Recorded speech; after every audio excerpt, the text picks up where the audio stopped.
Hi friends, இன்றைக்கி வந்து நாட்டுக்கோழி கறி எடுத்துகிட்டு வந்தோம். அது எப்படி செஞ்சு சாப்பிட்லான்னு சொல்லி நான் வீடியோவில் போட்டிருக்கேன். நீங்கள் நல்லா போய் பாருங்கள்.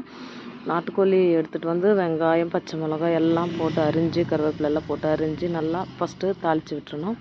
கொஞ்சம் லைட்டாக தண்ணி ஊற்றி கொஞ்சம் கொதிக்க விடணும். அப்புறம் ஆட்டி வச்சதெல்லாம் எடுத்துகிட்டு வந்து அதில் ஊற்றி மிக்ஸ் பண்ணி நல்லா கிளறி விடுவோம். கிளறணும். கிளறினதுக்கப்புறம் நம்மளுக்கு தேவையான உப்பு, காரம் அதெல்லாம் வறுக்கும்போதே போட்டால் அது டேஸ்ட்டு அவ்வளோ டேஸ்ட்டாக இருக்கும், மணமாக இருக்கும். எண்ணெய் வந்து கொஞ்சம் ஒரு அளவுக்கு ஊற்றணும். அப்போ தான் குழம்பு வந்து ருசியாக இருக்கும்.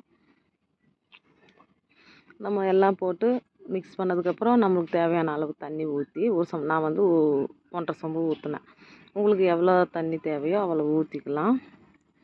ஊற்றினதுக்கப்புறம் அந்த மிக்ஸியில் இருக்கிற தேங்காய் தண்ணி ஊற்றி எடுத்து குழம்புல போட்டு நல்லா கிளறி விட்டோன்னா விட்டதுக்கப்புறம் மூடிடலாம். நெக்ஸ்ட்டு வந்து இப்போ ஓப்பன் பண்ணி பார்க்கலாம். 10 நிமிஷம் வேகணும். 10 நிமிஷம் வெந்ததுக்கப்புறம் நம்ம பார்த்தோம்னா இந்த அளவுக்கு குஜ்ஜு குஜ்ஜுன்னு இருக்கும். நாங்கள் களி செய்கிறனால களிக்கு வந்து தொட்டு சாப்பிட்றதுக்கு எங்களுக்கு இப்படி இருந்தால் தான் நல்லாயிருக்கும். ஸோ அதனால் நான் கொஞ்சம் தண்ணி விட்டுட்டேன். நீங்கள் கிரேவி மாதிரியும் பண்ணிக்கலாம். அதுக்கப்புறம் கொத்தமல்லி எடுத்து மேலாப்பில் தூவி விட்டுடலாம். தூவி விட்டுனதுக்கப்புறம் குழம்பு அவ்வளோதான். இறக்கி வச்சினதுக்கப்புறம் நம்ம களிக்கு தேவையானதை வச்சுட்டோம். 1 கப்பு அரிசி போட்டு வேக வச்சதுக்கப்புறம் நம்ம ராகி மாவு வாங்கிட்டு வந்திருக்குறோம். அது ராகி மாவு வந்து சாப்பாடு வெந்துருச்சு. சாப்பாடு வெந்தினதுக்கப்புறம் கோதுமை மாவு கொஞ்சம் ஊற்றினோம்னா கொஞ்சம் டேஸ்ட்டு கிடைக்கும். ராகி மாவு அதையும் வச்சு செய்யலாம். 2 மிக்ஸ் பண்ணோம்னா இன்னும் கொஞ்சம் நல்லாயிருக்கும். களி சாப்பிட்றதுக்கு அவ்வளோ டேஸ்ட்டாக இருக்கும்.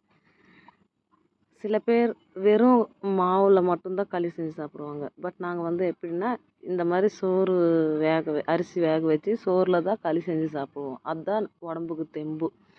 இப்போ இந்த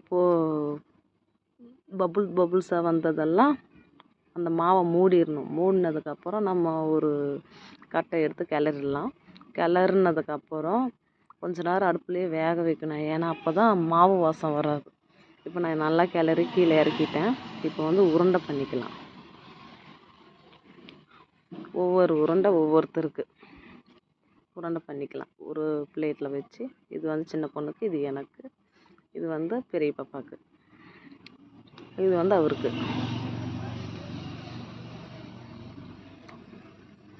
குழம்பு செஞ்சது எடுத்து மாவு கொஞ்சம் போட்டுக்கலாம். போட்டு நம்ம சாப்பிட்டோம்னா அவ்வளோ டேஸ்ட்டாக இருக்கும் ஃப்ரெண்ட்ஸ்.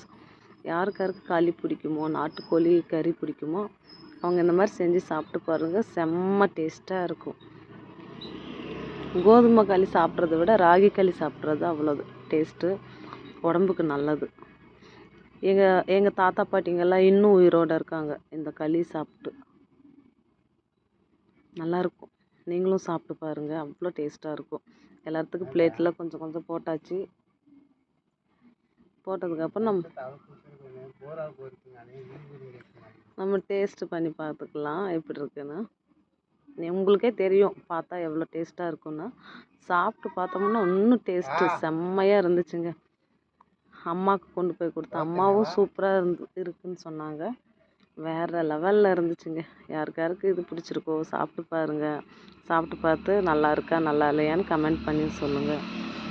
நெக்ஸ்ட்டு வீடியோவில் நான் என்ன சமையல் பண்ணணும்னு சொல்லுங்கள். நானும் அதுக்கேற்ற சமையல் பண்ணி வீடியோ அனுப்பி விடுறேன் பாருங்கள். ஓகே, பாய், டாட்டா.